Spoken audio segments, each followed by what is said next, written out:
Get strong and clear about money. This is a real skills workshop about crafting a thriving lifestyle. And money has been so like focused on either survival or some other things too, that we wanted to put it in the context of like, how do we get clear and strong around something that touches everything and has a whole bunch of different energies around it? I'm Rick from Thriving Now. I'm here with Kathy Vartuli from Thriving Now and the intimacydojo.com. Hi, Kathy. Hey everyone. I love this topic. I think there are so many blocks and limiting beliefs that we carry just because they're floating around in the ether um, around money and abundance. And so I love talking about this because I think when we really, if there's a few little ahas that we can get that will give us a lot more freedom. And I personally had huge shifts in my life before I started working with Rick, I had really struggled with money. I grew up in a family where people fought about money all the time. In fact, one of my early memories is my sister and I hiding behind those old, ugly, plaid 70s couches. We were hiding behind it, crying while my parents screamed about money and threw things at each other. I grew up, my subconscious brain thought money was as dangerous as snakes. So I went from a very poor household and relatively poor family to, and I went to grad school and I was earning $18,000 a year and that had to cover tuition. So I was used to like very frugal. I got my first job and I made 75,000, and I was so a lot of money for me, like buku money. And I was always broke, always. Like the first week I would somehow spend it all, and the rest of the month I was like with my credit card at the grocery store counting the pennies to hope that it would go through, and it was so stressful. And I worked with Rick and Carol on money issues, and one day I just opened my bank account and there was $10,000 in it. I was like, what happened? Like I didn't even, it wasn't a conscious thing. And I've over the years I've, we tend to find new limits on our abundance, and we can clear them and go on. But so wherever you're at, I really think we can make a huge difference as we get clear on this. And I love that Rick picked this topic because as we clear this and we have ease in our life, so much is money is about so much in our world. And if we have ease with this stuff and we're not feeling resistant, guilty, shameful, guilt, whatever we have, we start just enjoying life more and having more ability to experience what we want. So we're going to be covering a number of things today. The session is 90 minutes. We'll be taking a 7-minute break around the 50-minute or so mark, just to let you know. Um, this is being recorded, so you'll have a chance to watch the replay. For those of you that are arriving for the replay, welcome. You're a part of our circle. It's great to have you. Um, Money touches everything, and as Kathy said, like in her story, I hear as a coach that, you know, what is this money thing? And we learn it by osmosis, by direction. We can learn about it in church. We can learn about it from having our allowance taken by a bully. That there are, for everyone that I know, there's something traumatic somewhere in their monetary history. And um, so, and that's not even looking at ancestral things like what our parents and grandparents and others passed down to us in our inheritance about our ancestral beliefs about this technology of money. Money, because it touches everything, it touches our dreams, it touches our creativity, it touches our essential survival, and it also facilitates the expression of the things that really matter to us. Um, if you're a painter, you might be able to craft your own paints and craft your own canvas and your own everything. But chances are, for most people today, we rely on specialists and companies and other technologies to bring us those things that allow us to do that. Um, the music that I might listen to, think of the whole line of chain of things, including the monthly fee that I pay for access to that music, um, that that are a part of it. So money is touching all of these things. It doesn't touch absolutely everything, but it's certainly like if you're giving someone a hug and you're wearing clothes or a nice jacket outside, you're wearing money. You're wearing what money bought.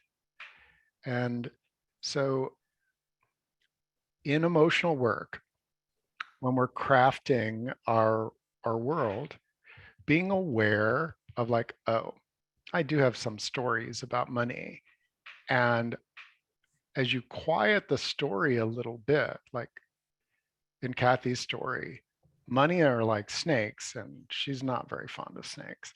Honestly, I have Right? tapped on it. I'm still scared of Yeah, yeah. We're not trying to move that one today. them. But like, okay, if it's like that, then you try to get away from it all the time. So if your energy is that of fleeing from money, that's an aspect of your primitive brain saying, oh, get away, get away, get away. If there's this kind of fighting for, grasping for, not being able to get it kind of energy, it's useful, as hard as it can be aware of what your primitive energy is around money because it touches everything. And the primitive energy can be driven by trauma, can be driven by what you think it takes and the beliefs you have about what it takes to survive on the planet for you. Um, but it's going to be like flight and fight and some freeze too, like helplessness. Yeah. Um, and maybe it goes to people pleasing, the fawn response that's part of it. Like I have to suck up to my boss, for example. I have to be pleasing to them in order to make sure that I get what I absolutely have to have. And when you're aware of that, that gives you something that you can tap on, right? Absolutely. Would it be okay if we talked about the fundamentals of money? Because I think there's just the actual fact of it. Or is there something you wanted to hit before then? Well, I'd like to do a little tapping on, I'd like to hear in the chat if you'd like to share, like, okay, so what's your primitive reaction or reactions around money? Let's give that a moment. And if you're listening to the recording, it's I find it helpful to like fight, flight, freeze. How do I do that? Flight. Yeah, it can be like uncomfortable holding on to it. Never enough, and there will never be enough. Hmm. Somehow I push it away. It's hard to come by. I was told I'd never earn as much money as my brother, so I undervalue myself. Those can be so powerful. Deep ambivalence around money. And we really appreciate when you share. We know these are very vulnerable. Anger about others making money sometimes, guilt. If you want to share a little more about the guilt, what in particular do you feel guilty about? Not safe to have money? So, we could spend, 6 months Easily. very productively shifting the primitive stuff. Um, our Thriving Now circle, anything around money is always welcome. Any of these beliefs, thrivingnow.com/circle if you'd like to join or learn more. Um, as you tune into it, how big does it feel to you right now? Like anger about someone else making money, how intense does that feel? Or it's not safe, whatever you shared or feel inside yourself, um, how intense does it feel, and where do you notice as you tune into money and all that it means to me? Like, what's your physiological reaction? Emotions are energy that we feel, we give it a label. It's an activation in our energy system, our physiology. And so, even just giving a keyword like money, how does it come out of your mouth? Say it out loud if you're someplace where you can. Money. Is it money? Ah, money, Money. money, Money. money. You know, like that's a that's like part of my rainbow. All of those are true for me on particular times because money touches everything. But you can do some tapping on this. I'd like to, even though I have these really powerful reactions around money, Like I, even though I have really powerful reactions around money and it impacts me and it impacts me because money touches everything. because money touches everything.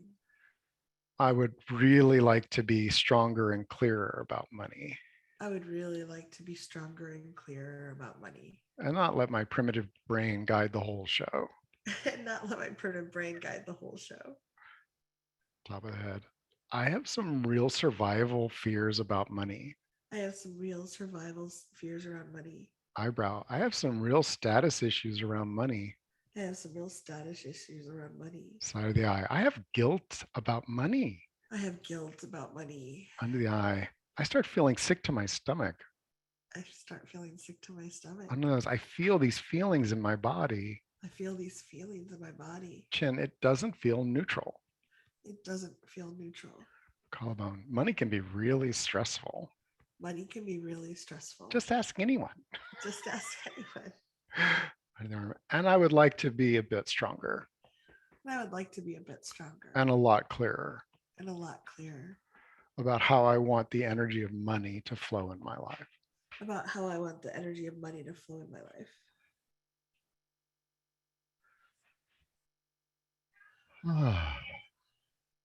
So just take a moment, let gravity do a little bit more of the work.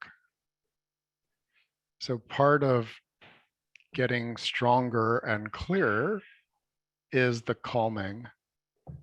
You do a round of tapping on what's active in you. You might like poke it a little bit like we just did and see what comes up in your body and then calm yourself. It's not that much different from lifting weights. The weights are fine on the ground. When you lift them up, you're working it. When you put them down, you're working it. And then they're back on the ground and they're just fine there.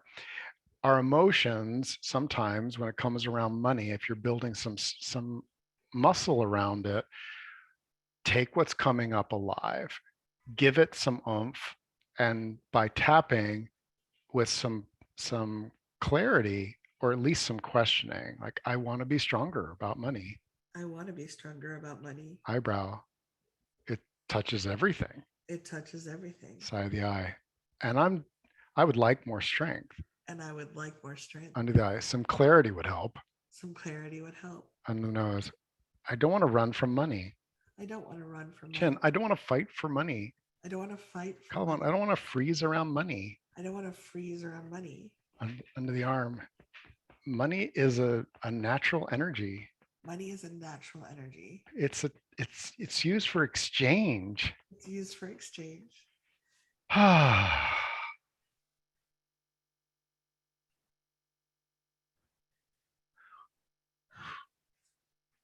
See, my nervous system really likes coming back to it's a usefulness. It's used for exchange. And it's also used for a lot of other things. And Kathy, did you want to switch to like some of that? I do, and I just want to. Someone had shared that I was raised to share my wealth, all kinds. So now I'm trained to do that, even if I don't want to. I don't like feeling that I have to share, and I think that's a really important point. None of us have to share our energy with anyone else ever. We get to choose, and we get to have boundaries. And if you were taught something different, it might be worth getting a little coaching or doing some work to untrain yourself. Because if it's never feeling like yours, or if you feel like you have it, everybody gets to pull at you, you're not going to want it in your life. And it is a very useful thing to have in your world. So when you think we didn't put in the email to bring money with you because, we didn't think about it. But if you look at money, and a lot of us have a lot of feelings about it. There's guilt. There's like, oh, it's bad. A lot of us are taught it was kind of greedy or evil to have it. But Rick was talking about being an exchange, a way to exchange. If I wanted to trade something with Jean, say I wanted one of Jean's readings, and I showed up for the reading, and we didn't have this way of exchanging energy. I had 3 sheep with me. I'm like, Jean, here are 3 sheep. Thank you. I'm ready for my reading. Jean's like, I don't I really don't want you. necessarily want sheep. They're messy. They're smelly. I don't have anything to feed them. And then the next person shows up and gives her sheep too, and she's like, now I have 6 sheep. And what if they run away or they die or like, like it's not. And I mean, well, I'm having to herd all those sheep. I can't just put something in my pocket or send it through the ethers.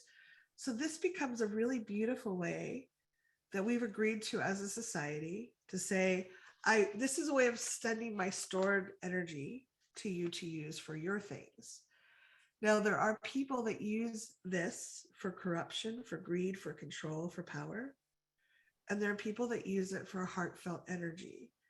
I'd like you to try to distinguish. It's not this piece of paper and cloth and art that we send back and forth. And there's actually it's very artistic in some ways. Um, it's how it's used. So someone who's like trying to make sure they get it and lying to people or using corruption or power over to get this. And I do want to acknowledge that in our system there's a lot of disparity. There's discrimination and prejudice. There is systemic oppression in our society that we're not trying to address today. I just want to acknowledge it. That's not what we're looking at. We're trying, when we have more of this, we can use that to create what we want. And so giving up money because some people use it badly doesn't actually give us more power in the world. It actually gives them more power. So I want to exchange this willingly and freely, love and light to each other, like with blessings. Like when I paid for sessions with Rick back in the day, I was like so grateful for that exchange and so grateful for the energy he gave me. So I felt like the energy between us was very blessed. And the money that we were exchanging was very blessed. And I do think it's important to just kind of distinguish that it's not the money itself that's corrupt or evil. It's how some people use it.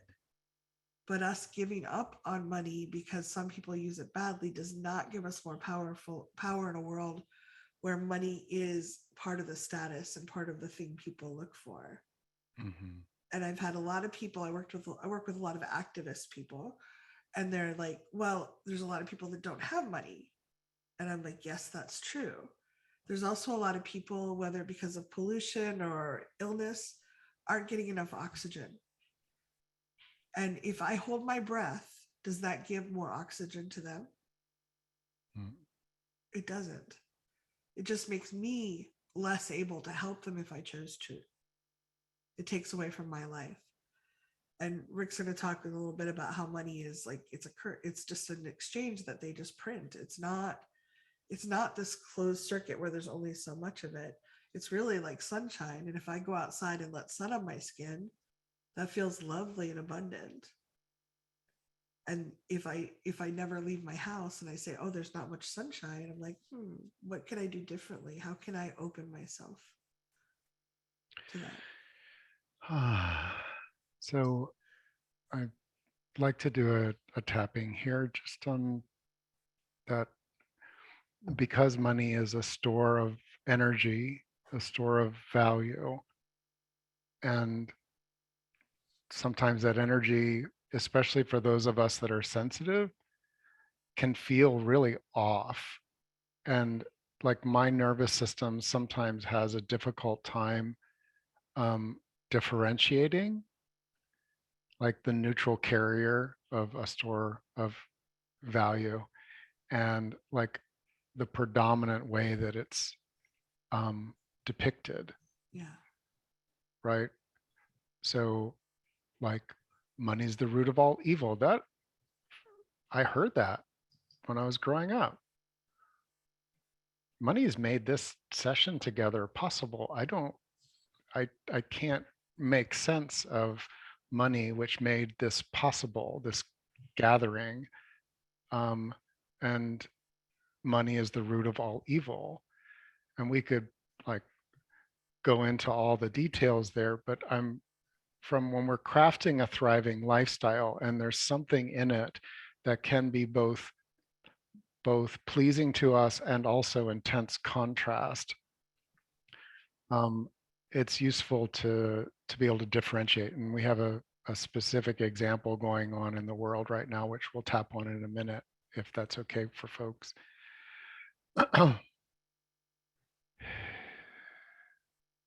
Even though how I perceive money Even though how I perceive money has a lot to do with what they are doing with it. has a lot to do with what they are doing with it. Oh dear. Oh dear. That makes it really confusing for me That makes it really confusing for me because I don't want any part of that. because I don't want any part of that. I don't want a part of that, I don't want a part of that. but they use money. That they use money. They use money. They use money. Money's a part of that. Money is a part of that. And I don't want any of that. And I don't want any of I don't that. know. I'm not that kind of person. I'm not that kind of person. Chin, and it's so confusing to me. And it's so confusing to me. Collarbone. And I'm open to the possibility And I'm open to the possibility under the arm that money is more like air and water and sunshine. that money is more like air and water and sunshine.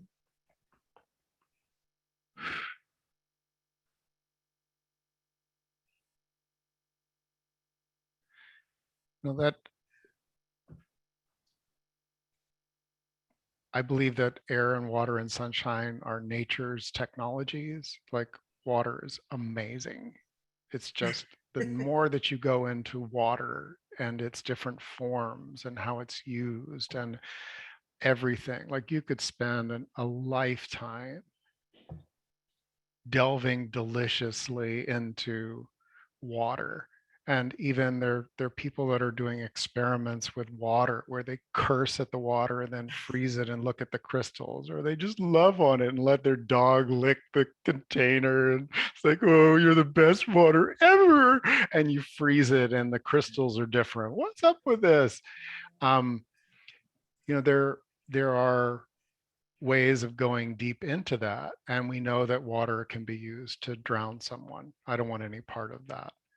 Um, so, right now, for example, money is being used and as a weapon in war. Um, how money flows, how it can be frozen and taken and controlled. And for me, I feel the innocent people everywhere who are already affected, who will be affected, and who don't fucking know how bad it could be for them or not come the weeks to come. And I, if you're sensitive, chances are the situation in Ukraine and Russia and Europe and us and all of them, because they're talking about freezing money and um, the people are standing in lines at ATM trying to get their money. There's a lot of people in Russia that are against war, Yeah, and also like the economic sanctions, in some ways might be useful as a way to not use weapons. So like it's really hard to find a balance for me. yeah. Do you want to lead that? It's really hard for me to find a balance. Even though it's really hard for me to find a balance. Even though it's really hard for me to find a balance, They're using money to hurt people. they're using money to hurt people And some of those and people to were doing protect them. something really bad. And some of them are doing something really horrible. I wish love and light to those who are innocent. I wish love and light and clarity and strength to those who are innocent. And I would hope that those that are using power over to have a new awareness. And I would hope that those who are using power over others to have a new awareness. Top of the head. They're using money to punish people. They're using money to punish people. Eyebrow. I might have experienced that in my lifetime too. I might have experienced that in my lifetime too. Side of the eye, either I didn't get a raise I deserved, Uh, I was just punished around money. yeah, or I felt bad because I didn't have enough to go with friends. I didn't have enough. Those moments when I didn't have enough.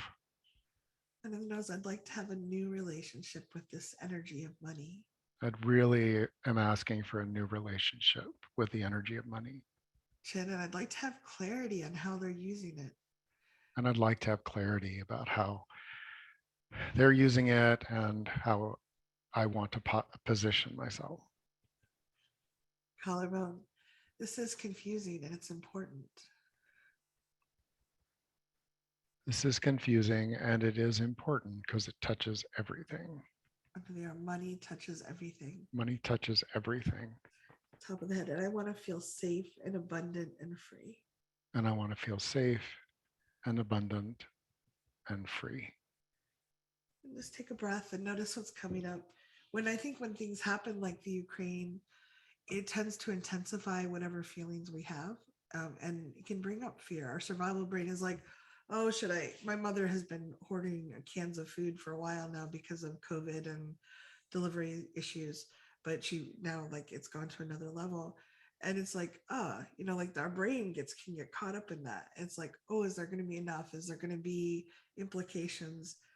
And I think that we make better decisions from a calm, grounded place than we would from fear and panic.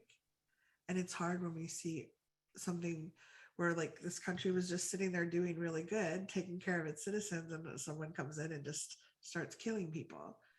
So it's like how do we reconcile that with our world? And I don't know that there's a clear answer for myself. What I do is I try to amplify the light and try to make sure I have resources to take care of those I love and the issues I care about. That's what I know to do in the small area that I'm in.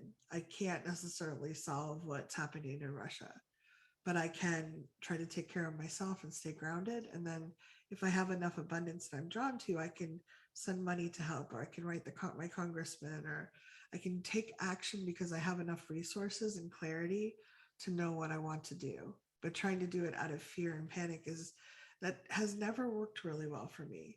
Yeah. So in emotional freedom work, there's sort of five key essentials that I keep in mind. One is the awareness, like I can't not be aware. And then the acceptance, which is core to tapping, is even though there's this unwanted reality, this even disturbing, unacceptable, threatening reality, I'm I want to calm myself through acceptance that this is happening, and the intention there is to ground and center yourself in your own clarity. And one of the signs that you've gotten there a bit is that you start feeling like there are some things like, oh, I'm I'm a powerful being, not with power over, but with power with. And if I amplify my light and my love, that's something. It's good for me. And I believe it's good for the people that are innocent and wanting the things that I want. Um, oh, I'm feeling drawn to explore this or this or this. And that's the difference between kind of that grasping primal, I need to hoard food. I went through that phase, um, to being able to be clearer. So when you start coming up with things that you can adapt to, then you can take some inspired action and then allow things to evolve, because that's life, right? And so another tapping I've been doing 3 or 4 times a day is like, even though there's some things here that really upset me, Even though there's some things here that really upset me, and my primitive brain is feeling pretty helpless. and my primitive brain is feeling pretty helpless. These are geopolitical power games. These are geopolitical power games. And a lot of people like me are innocently being affected, And a lot of people like me are being innocently and affected. worse. And worse. And I feel it. And I feel it. I accept where I am and how I feel. I accept where I am and how I feel. Top of the head. I accept where I am and how I feel. I accept where I am and how I feel. Eyebrow. The situation is not acceptable. This situation is not acceptable. Side of the eye. This is not what I want in my life. This is not what I want in my life. Under the eye. But my head will not fit in that hole anymore. My head will not fit in that hole anymore. And the nose. So I want to be a bit more calm and confident. So I want to be a little more calm and I confident. really need to be a bit more calm and confident. I really need to be a bit more calm and For confident. me, For me, my family, my family, the people I love, people I love, and to be as resourceful as I can. and to be as resourceful as I can. Now, I get a tingle from that. That reminds me that I'm not alone, that there are people, all of you and others, millions, whose primitive brain believes that freedom is important, that freedom is worth fighting for. It's sometimes worth running from a place that you hold dear to find freedom. Like, and I was really aware this morning about how much our primitive brain, if our primitive brain didn't care about freedom, it's not just survival. It's about survival with freedom. There are a lot of us. We're the people who really in their core value freedom, and our primitive brain gets activated around it. To be able to channel that, say, yes, it matters to me. It matters to me. Like it matters to me enough to be assertive around it. And what does that look like for me where I am? Could be in being in a state of prayer, or sharing resources, sharing support for people that are closer to the pain. One of the people in the chat said, thank you, because this really is impactful for them. They're closer to that. Um, the the tongue drum that I have was made by Ukrainians, and I took it out and I cried and played, and I still feel teary about it. Like, these are beautiful beings who make beautiful art and instruments that, um, and I, by acknowledging the emotional landscape, I believe that we can let money be something that is a resource for us, both a flowing in and a flowing out, that that is guided by what matters to us rather than being driven by our primitive brain. Um, there are people that I care about that are being driven by their primitive brain in a good way because it's a survival situation. Yeah. Well, in an actual survival situation, our primitive brain is very useful. Our survival Yeah. brain. And this may be a little woo woo, but I like to think that as we make more good connection with money, we heal our relationship with it and we use it for good and exchange it with loving energy. We shift the predominant energy around money. So that traditionally a lot of people who have been corrupt, or like they say that there's cocaine on almost every $100 bill has traces of cocaine on it. Like, I think that there, a lot of people have traditionally had power with money and used it in not good ways, as and so like maybe there's a taint around it, but as we start using it with love and joy and freedom, we start shifting that and maybe make it harder for people that want to use it for corrupt things to do so. That's my very woo kind of belief, that, and I wish that for all of us, that we have ease and abundance, and that's like sunshine, we get as much love and abundance and money, because money is useful in our world. There are a few communes or people that have gotten together and agree to not use that, but it's a very challenging thing to do in our world. And I Mhm. like the fact that my electricity and my water come to me, and I just, my check electronically goes to them and it's taken care of. I think it's a really convenient thing. Can you tell that Kathy actively changes the energy about her money? Like, I have to. So, like, I could write a rule that every receipt that comes in for a real skills workshop goes automatically into a file folder. I don't, because whether someone chooses for free because that's what they need, or someone donates or pays a fee or anything like that, this is a direct way that money comes to me. And so by seeing each person's name, if I'm really behind and I haven't slept, I may not do that, but probably 95% of the time, I look at each person's name who's saying, yes, I want to be connected to this. And sometimes the money will come in and I'll be like, oh, I'm going to set that aside for my family's future. And it's just because the energy comes in with like, oh, this is this is to buy us dinner down in the future, right? So like you can do something like that. I've worked with people who, they're not part of the economy. They're not working. They don't have a job. And there's a lot of noise around that. And when you quiet the noise about like, oh, I have to work to be valuable. In the status game, I'm not I'm not top of the heap in the status game. I'm not, because I'm not playing it. I don't like it. I was raised in it. My grandfather was a member of the country club. Any any person of color was dressed in white and serving my grandfather. I am done with that kind of status isolation. You can't, unless you have a certain entry amount. As you can tell, I feel pretty strongly about that. I do tap on when it comes right into my face.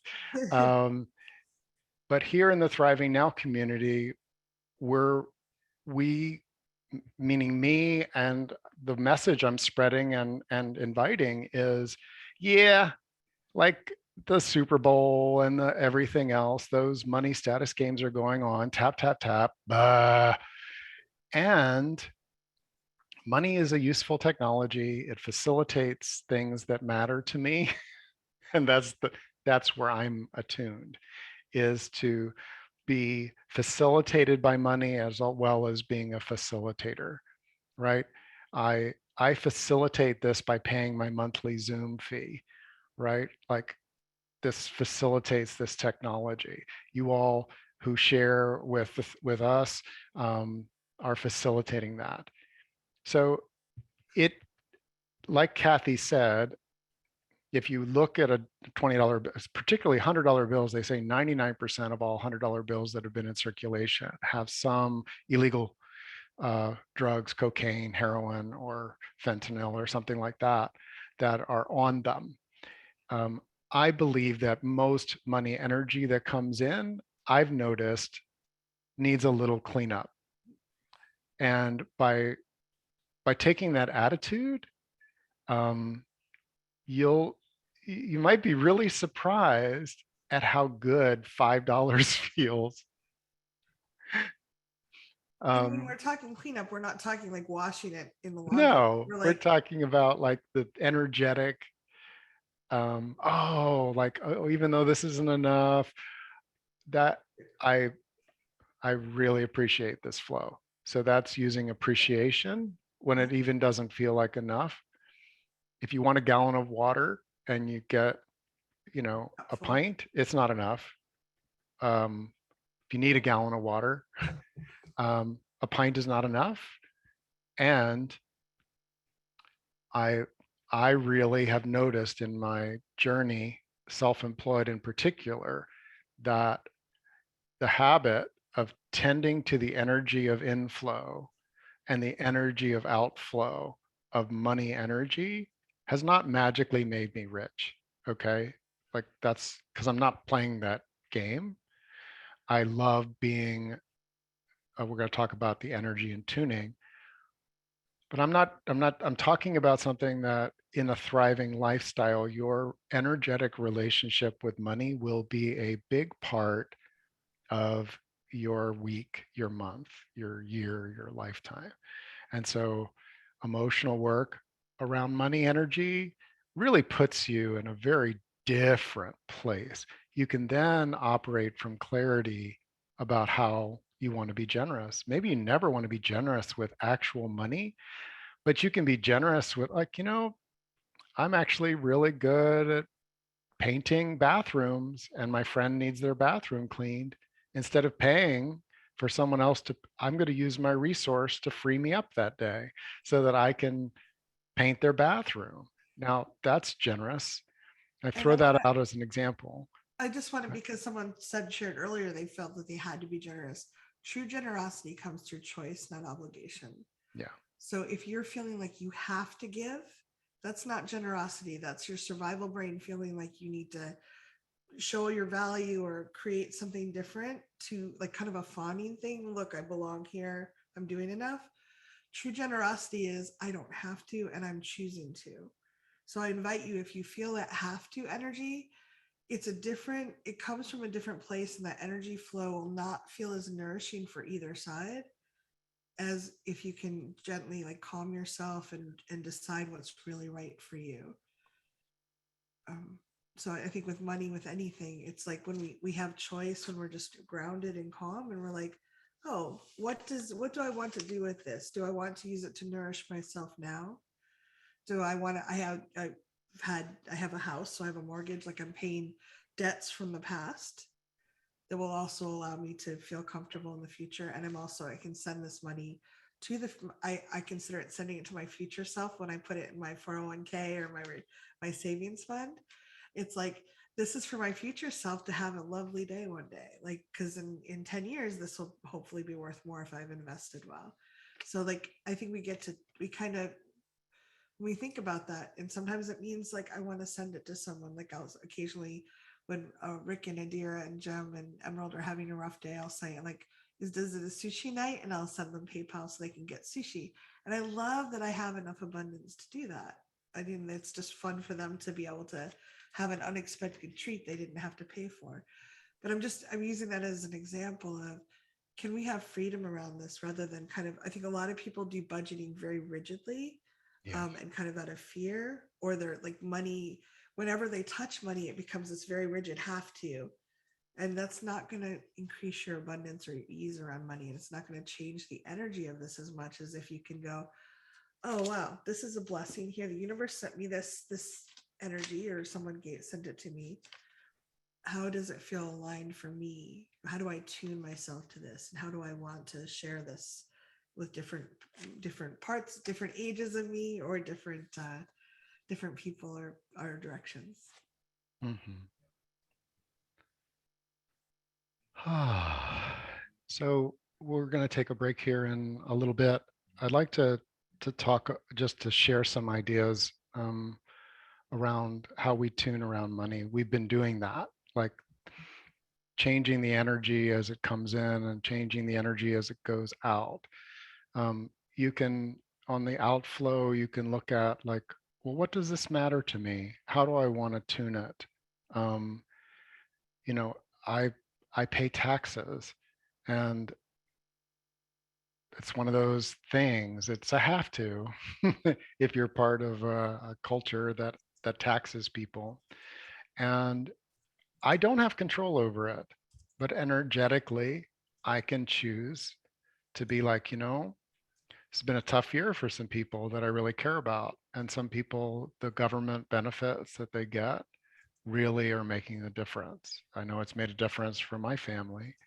And so, like, I tune that, yes, I'm saying yes, that those resources from me and many others are flowing there. If I'm having, if I'm feeling tight on the outflow, I can pause and say, hey, I'm noticing I'm feeling pretty contracted right now. Is that useful for me to hold on to that $10 even though I've got it? Um, Taking a pause when we notice that our outflow, even if you just pause like once or twice a week and consciously look at, how do I feel about this? Oh, I'm kind of dissociating from it. Oh, electric bill, auto pay, just dissociating from it. Now, when I do that and I tap on like, Wow, that was huge in January. Oh my God.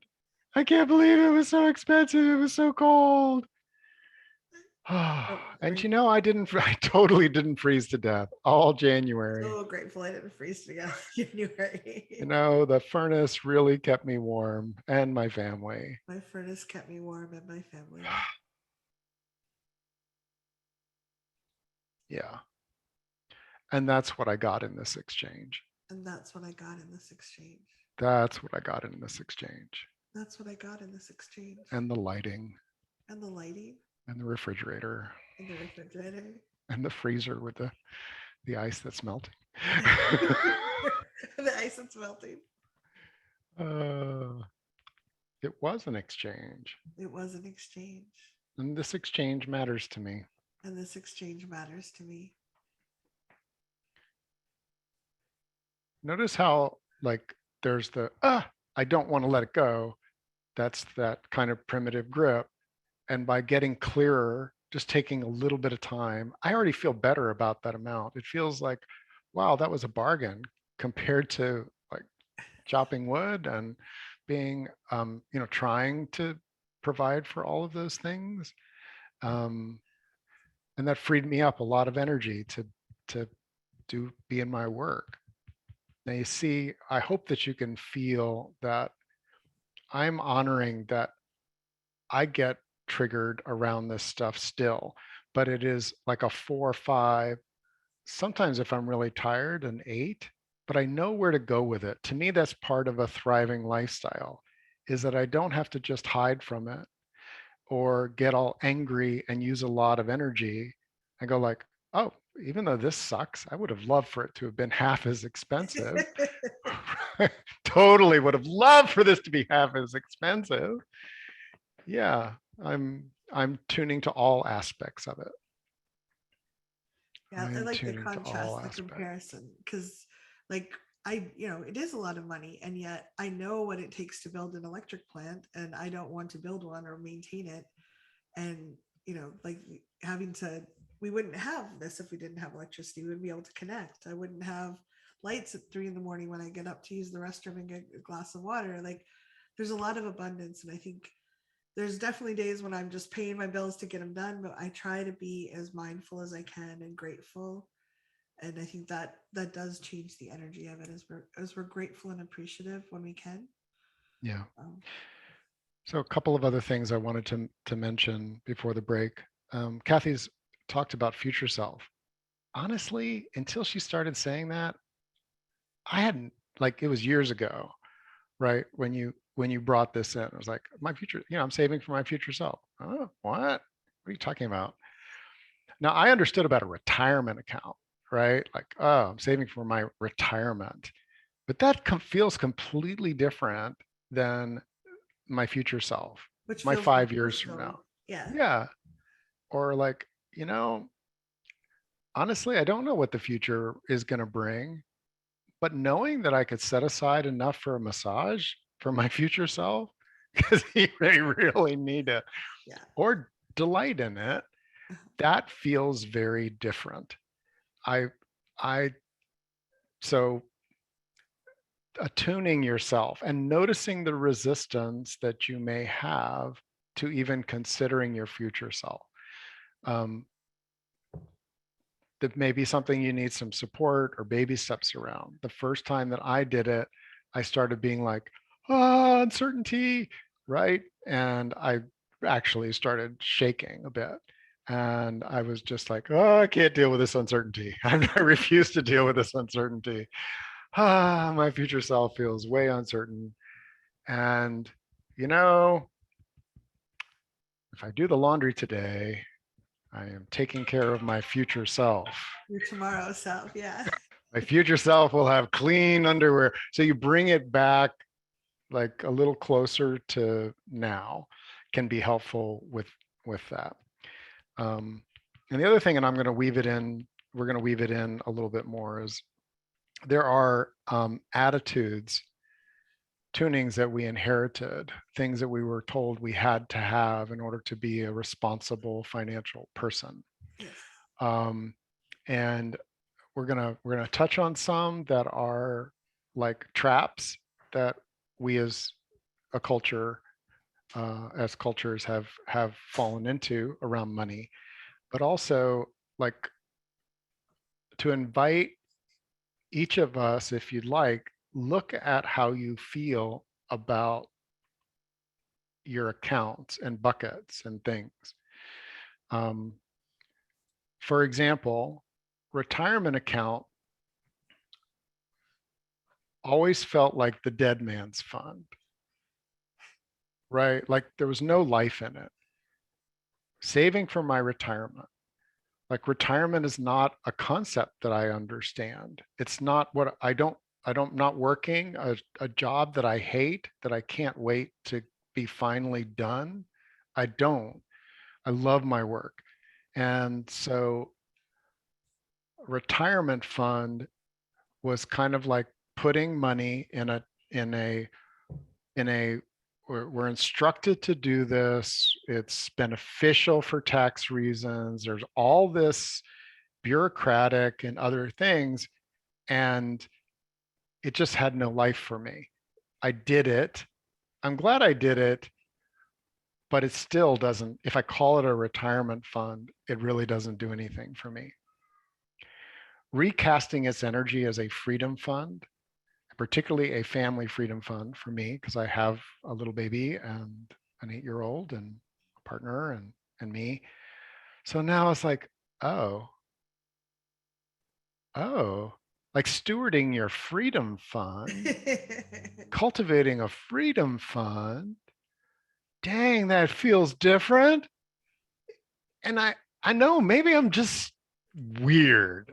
Okay, I know that I'm weird. We know Uh, that. We love you anyway. I know. I totally get that I'm weird, but changing the label on something and then investing my energy into it, like, oh, freedom fund, family freedom. I started a family freedom fund this time last year and have been transforming energy into it, not all at once, but just like as I worked, as I engaged, as I did things that matter, as I enjoyed my life, I started transforming the energy that was in one place into the energy of the Freedom Fund.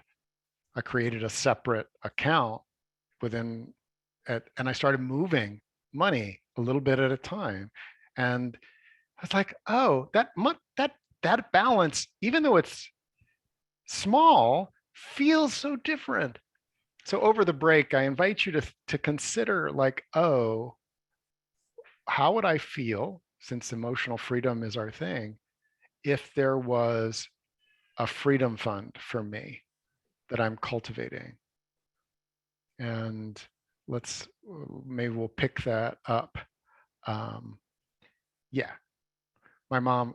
Thank you. My mom talked about retirement from the time she was 27 years old. Okay, like that was on her plan. Like, I'm never going to be able to retire. I'm going to starve when I retire, blah, blah, blah. Like it was really hard for me. I, and so like there's an energy of that. Yeah, It's a just being kind of carryover. dull and done and worn out, and you're creeping towards death versus like, let's have fun and freedom and Yeah. explore. And freedom can start today with that. So we're gonna take a short break. I'm gonna pause, and if you're on the recording, I invite you to pause too. 7 Stretch. minutes. Welcome back, everyone. It's really good to have you here. Because money touches everything. And every time I say that, I can think of some things that just don't feel like money is really involved in it. Um, some things where money's like the key focus of it. Things like debt and mortgages and salaries and setting the pricing for your business, buying groceries, things that are essential. Um, Well, even secondary things like love, where I don't, you wouldn't think it's primary. It may be secondary. Love lets like, I love Rick and his family, and if I don't have enough money to fly to see them, then that makes it hard. Or if we don't, I have yeah, to work 2 jobs, I don't get to spend as much time with them. So there's I think if it doesn't touch directly, it does touch most things. It's a Yeah. secondary at the least. So I mentioned it and if you go to thrivingnow .center, you can see this if you didn't get the email. But I talked about like money, it's melting, melting. Um, we're happened to be in 2022, a time of high inflation, and whatever the percent and number is. Um, the other day, I went to the freezer and I took out a chocolate ice cream bar, and it's one that I occasionally treat myself with. I like the exchange of money for it, and I took off the wrapper and I looked at it and I stuck out my lip because it was smaller than I remembered. So I'd been buying this for like 2 or 3 years, and now it's smaller. And every single one of them in there, all three of them, four of them were smaller. And they were. It wasn't just my imagination. This bar used to be wider and taller, and it is now a smaller bar. And it cost the same. I went back and checked. Like it's still the same price from the store, but I'm not getting as many. Tap, tap, tap, tap, tap, tap, tap. Um, for energetically sensitive people, we we might feel some things around our dollars and our the energy, especially if we're crafting it. Like um, I noticed that um, the energy that used to be in the double wide trailer that I had in West Virginia, I had set aside for someday, maybe putting it as a down payment on a house. Um, but over time, that was like a melting ice cube. So the amount of money that was there, which wasn't a huge amount, but at the time it was at least like 10% of the average price of the house were in the area. Um, it's down to like 4 or 5%. The amount is the same, but what I can do with it is less. And as a technologist and as someone who's sensitive to, like an empathetic person, um, what I didn't realize was that the dollars that we use are engineered to lose their value. They are not engineered to hold their value. They are engineered and monitored and controlled to lose a certain amount of value. If you look at the Federal Reserve likes to have in the US, it's about 2%. That's a good, like the ice cube gets smaller, but not so much that you don't feel like you have ice. Um, but it's engineered for that. It's not, since we went off any tie to the gold standard at all. Um, Money has changed its energy, its container. And I say this because inflation is now something that's really significant. It's impactful. My grocery bill is up by 33% from 2020, sometimes more, and that's with reducing what we get. Um, and it's not all Adira, even though she loves to eat. Um, there's there's a technology there, and if you have spent time like adding to your debt, if you have spent energy feeling like you're falling behind, if your energy is like, this is never going to happen for me, realizing that we are as humans using technology that was designed to drive growth and drive consumption.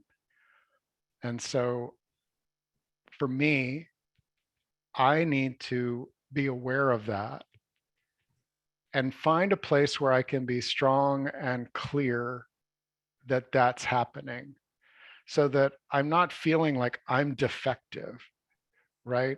The state of our monetary technology with dollars and euros and yen and everything else that's issued by a government, they are designed to lose value over time. Well, and I don't know if this helps or not, but when I use a way that helps me feel a little better about it is if I had a cave where I was storing food, like I made beef jerky and dried some berries and stuff and put them back there. There's going to be little rodents coming in and taking a little bit. Some of them will degrade, some might get bad. So like they're like when we store things like and don't add energy to them or use them to do something, there's a natural tendency for them to degrade a little bit over time versus if I had a couple sheep and I was actively taking care of them, hopefully they would grow, like the herd would grow. But I'm Mhm. actively putting work into that, if that makes sense. So Yeah, it's not just. I want to make sure we don't focus on this as being the only inflation or only place we can lose value. It's yeah, just part of the. It's part of physics. It's like whatever we try to store as something, we tend to lose a little bit over time. yeah. It's and that is a natural process, and if we're aware of it, um, then it allows us. Someone mentioned about like, oh, other people can raise prices, um, and it's true.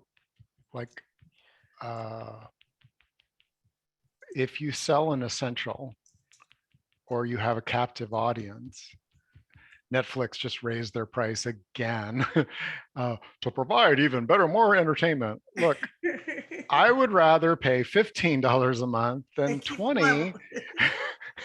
You were doing just fine, but you're really but unless I'm willing to let go of Netflix, um, they they have they have me. My email, there's a lot of ways to do this. I bring this up one because it's in the news, but so it's in our awareness. But as people who are energetically sensitive, I don't want the fact that it's a melting ice cube um, to trigger me. I don't believe that my choice of where my rates are at a given time is best made from a place of being triggered or fearful. I could be, it would make sense. And it's not that as useful for me as calming down. Um, so I'd like to just do a round of tapping on that, and then I see we have a hand. Oh, no, we don't have a hand raised. If you change your mind, you'd like to raise your hand, we're happy to tap on that, whatever's coming up for you. Um, even though inflation is a thing, Even though inflation is a thing, and some of it comes from world events, and some of it comes from world events, and some of it comes from the technology, the money we use, and some of it comes from the technology of the money we use and how it's managed. and how it's managed. And that's out of our control. That's out of our control. It doesn't mean we're powerless. It does not mean we're powerless. I am not powerless here. I am not powerless here. Eyebrow, I feel it. I feel it. So yeah, I feel the change I feel the change. under the eye. It's in my food. It's in my food. It's in my bills. It's in my bills. It's in my relationship to money. It's in my relationship to money. And I'm open to shifting and changing that a bit And I'm open to shifting and changing that a bit and looking for options that are right for me. and looking for options that are right for me. My energetic relationship matters. My energetic relationship matters. And it's good to tend to that for me. And it's good to tend to that for me. A lot of times, again, sometimes people jump into it way too big, Mm-hmm. come back to something that's a little closer at hand, what feels right to you, what feels a little more right to you. Um, so, for example, in an inflationary environment, if I'm putting something aside for my future self, um, it's a bit like we just took something out of the freezer that we had made about 2 months ago, right? Meat was less expensive then. So guess what? We're having a lower cost meal tonight, um, because it was stored in a way that that could keep for a while. And there was an awareness that, meat prices are going up. If I make a double portion and I have the resource to do that, I can set it aside. It may be that um, your energy flows in a different direction about what you want to set aside for your future self, or you're wanting to tune to the inflow, your resistance to raising amounts or anything.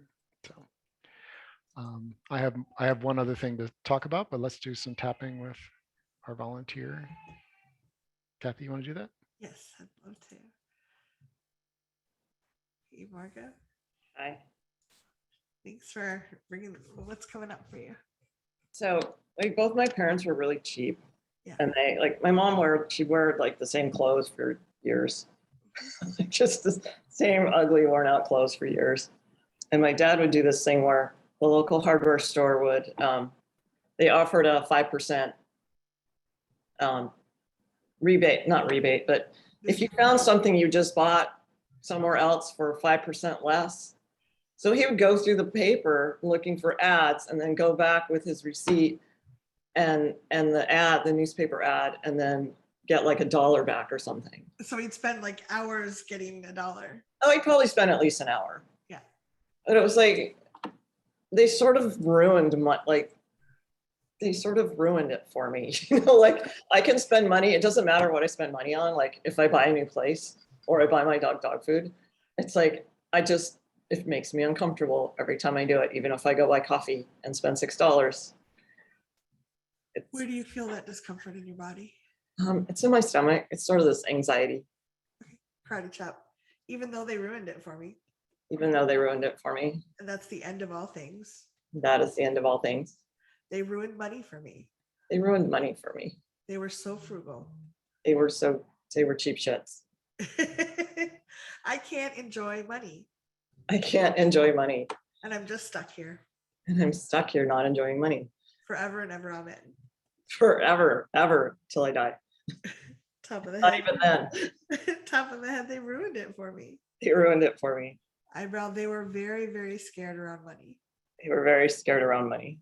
Side of the eye, they had a very strong scarcity mindset. They had a very strong scarcity mindset. Under the eye, and I'm just stuck with this. And I'm stuck with their crap. Under the nose, I feel it in my stomach. I feel it in my stomach. Chin, this intense anxiety. It's intense anxiety. Collarbone. And I'd really like to give it back to them. I would so love to give it back to them because it's not mine. Under the arm, but it's really hard to do that. And it's really hard to do that. Top of the head, I feel like they ruined it for me. I feel like they ruined it for me. Eyebrow, they really ruined it for me. They really ruined it for me. Side of the eye, I'm so sorry, survival brain. So sorry, survival brain. Under the eye, that imprinted really hard. That was imprinted really hard. Under the nose, and it's not actually true. And it's not actually true. Chin, other people don't do the same thing. Other people don't do the same thing. Collarbone, I'm carrying their trauma. I'm carrying their trauma. Under the arm, and I ask the universe to help me release this. I ask the universe to help me release this. Top of that, it doesn't actually serve me in any way. It doesn't serve me in any way at all. Eyebrow, but my survival brain is holding on really tight. But my survival brain's holding on really tight. Side of the eye, because they insisted so hard this was important. They insisted so hard this was important. Under the eye, in every action and deed. In every action and deed. Under the nose, but I don't think they actually understood what they were insisting. I don't think they understood what they were insisting. Chin, they just wanted to feel safe. They just wanted to feel safe. Collarbone, and this doesn't feel safe to me. This doesn't feel safe to me. Under the arm, what if I could start holding this a different way? What if I could start holding this a different way? Top of the head, what if I could exchange money with gratitude What if I could exchange money with gratitude? for the abundance I get back in return? Sorry, what was that? For the abundance I get back in return? The abundance I get back in return.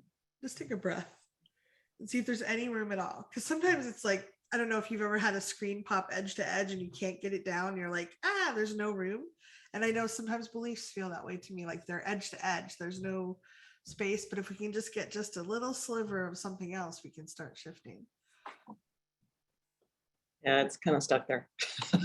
Just notice the stuck there if you can. And just like notice that it just feels stuck. And when something's stuck that hard, we have some belief or experience that's anchoring it usually. And it may not be right now, maybe when you're sleeping or whatever. If you can identify a time when you first learned this, we have the most leverage when we go back, if we can, to the core time that we learned something. So if you can think of, like, if you don't have it now, that's fine. But like, when did you learn that money had to be hoarded and begrudgingly passed forward? Oh, as early as I can remember. And it was probably like, oh, you're just not worth spending money on. I mean, my dad did tell me that there was no money for me to go to college. Okay. Which was not true. So I don't know if that's where it was, but. So you're not worth spending money on might be like the anchor for this. Because whenever there's a belief that's so locked, there's a core belief or thought about it. Karate chop, even though they taught me I wasn't worth spending money on. Even though they taught me I wasn't worth spending money on. They even said that. They basically told me that. I don't like this story. Don't like the story they told me. And I still believe the story. And I still believe it anyway. And I go back in time. And I go back in time. To when I first heard this. To when I first heard this. And I invite that little one to tap with me. And I call bullshit. And I invite the little one to tap with me. Top of that, hi honey. Hi what? Hi honey. Talking to the little one. That one's too hard. Yeah. Hey you. Eyebrow. I get that this is really tough. I get that this is really hard. Side of the eye. It's not a nice story to hear. It's not a nice story to hear. Under the eye, and mom and dad really believe this story. Mom and dad really believe their stories. Under the nose, I have good news for you. I have good news for you. Chin, mom and dad were full of shit. They were totally full of shit. Collarbone. And I know you're holding on to this belief. I know you're holding on to this belief. Under the arm, but we don't have to keep it. But we do not have to hold on to it for them anymore. Top of the head, we can make a new belief for us. We can make a new belief for us. Eyebrow, you're so worth it, in fact. You're so worth it, in fact. Side of the eye, I came back through time to be here with you. I came back through time to be here with you. Under the eye, that's a pretty neat trick, isn't it? It's a pretty great trick. Under the nose, what if you are worth it? What if you are worth it? Chin, and they were just so scared they couldn't see it. They were just so scared they couldn't see it. Collarbone, I'm so sorry you held this belief. I'm really sorry you held this belief. Under the arm, what would you like to hold instead? What would you like to hold instead? Top of the head, would you help me shift this? Would you help me shift this? Just take a breath and see what you notice. Well, just that, I mean, that I am worth spending money on. Yeah. So the whether it's the coffee or the house. So what I imagine the muscle you have around spending money for yourself with a feeling like you deserve it is pretty weak. You haven't used it in a long time. What? Oh, I can buy things, but then I feel bad. Like it's easier for me to give other people money. Yeah. Okay. So when you feel bad after, that somehow makes up for the fact you spent money on yourself? Probably. Okay. So what if you could feel just a little less bad? Yeah, I could do that. Is that like one thought that came to me is like buying a coffee that's $1 more expensive than you normally, like exercising the muscle. I'm not saying go out and spend all the money everywhere, but like, oh, I'm going to buy the next dollar expensive more coffee and just kind of exercise that muscle. Or if you feel bad, see if you can distinguish this bad feeling is not mine, it's theirs. Would you Can we just tap to anchor that a little bit? Yeah, sure. Karate chop. Whenever I spend money on myself, I feel bad. Whenever I spend money on myself, I feel bad. I think that means that it's bad to spend money on me. I think that means it's bad to spend money on me. But actually, it's probably my parents' beliefs. But it's probably my parents' beliefs and not mine. Yeah. What if it's their feelings? If it's their feelings and not mine. Top of the head. The next time I feel bad for spending money, The next time I feel bad for spending money, I'm going to notice if it's mine or theirs. I will notice if it's mine or theirs. Side of the eye. And if it's theirs, And if it's theirs, under the eye, I'll send it back to them. they can have it back. Under the nose. And if it's a mixture, I'll just send their part back to them. And if it's a mixture, they can just have their part back. Chin, I'm going to practice not feeling bad about taking care of myself. I'm going to practice not feeling bad about taking care of myself. Color the bone. This might be challenging. This might be challenging. Under the arm, and I'm worth it. And I'm worth it anyway. Top of the head. It will get easier the more I practice. It'll get easier the more I practice. Just take a breath and see how, does that feel like something you can actually incorporate? Yeah. I mean, just the noticing is obviously changes something. Yeah, I think a lot of times we take a feeling as a truth. And I do think our feelings are our sensations in our body are very valid, but we often interpret them in a way that's not useful. It's like, oh, I'm feeling bad, therefore I am bad, versus I'm feeling bad, maybe I'm not, I have a thought or something that's out of alignment with who I am. You know, it's kind of like if I heard something in a different language and I understood part of it and I decided it meant one thing when it really meant something completely different. Yes. Yeah. Yeah. So I would encourage you just to like see if you can take baby steps to practice this. A lot of this is just baby steps forward that can make a huge difference. Okay. Thank you. Yeah. Thank you for raising your hand and tapping with us. For me, freeing up some of that energy was doing something for my future self. To like, oh, I want to buy Rick a coffee tomorrow morning, and I'd set aside some money, and there was something about like, oh, like, and once I wrote a note to myself, right, like, you worked really hard yesterday and didn't go well. So I wanted you to, and what's interesting is then I have Kathy show up in my life and she wants to do that for me. And there's no resistance to her being generous back to me and my family when she feels drawn to do that, because I sort of attune to that. We are crafting and we're letting go of archaic things. We're finding replacements and upgrades and other aspects that matter to us more, and putting some assertive energy into it. I do believe that, for me to counteract both my mother and my father and my ancestral beliefs about money and what it meant to be a good human or successful or to have status and power in the world, I've had to really be assertive. And I appreciate, Margot, bringing some of that, I heard your assertiveness toward their energy, because I think that that's what it often takes, is a quality of assertive, no, this is not mine. This is not the way I choose to live. And I'm going to find things that really matter to me. So, and even be able to articulate a different story about what money is. I appreciate everyone who's given Kathy and I a chance to articulate a different story. Kathy, I wanted to mention about the other monetary technology, Yep. but I wanted to see if there's anything. We only have about I think 3 or 4 I minutes. would love to do another call on money and different aspects of it coming up, but I think, yeah, I'd love to hear. I love what you shared, and you were so knowledgeable about this. So Yeah, so again, like, money is one of the ways that we use energy, and there are technologies. For thousands of years, gold was our technology because it's precious. It requires work to to to go out and at least get the gold out of the ground. I have mixed feelings about that as yeah, a modern use, a modern money. But proof of work is one of the things that has been part of what's made hard money, money that holds its value.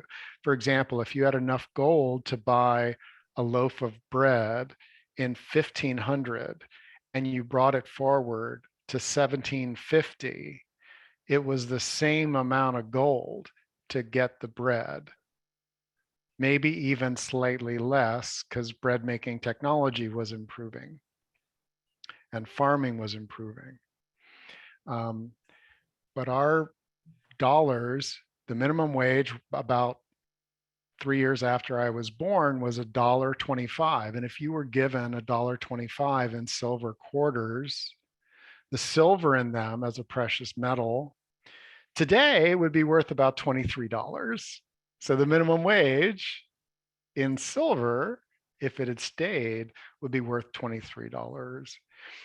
We've been um, in this realm, and I say that because I feel like money is one of the base layers for freedom.